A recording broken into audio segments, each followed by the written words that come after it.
સંસ્કૃત સાહિત્ય કહે છે એ સાહિત્ય, સંગીત અને કલા વગરનો માણસ કેવો હોય છે.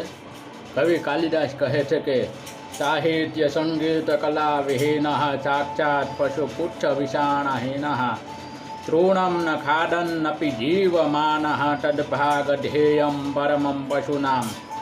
એટલે કે સાહિત્ય, સંગીત અને કલા વગરનો માણસ કેવો હોય છે.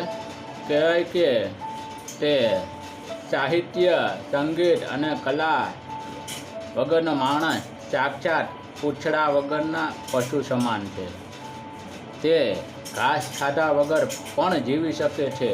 તે પશુઓ માટેની સૌભાગ્યની વાત છે. એટલે આપણા જીવનમાં કોઈ પણ સાહિત્ય, સંગીત અને કલાનું જ્ઞાન હોવું જોઈએ છે. આ ત્રણેય વગર આપણું જીવન નકામું છે. રાધે રાધે.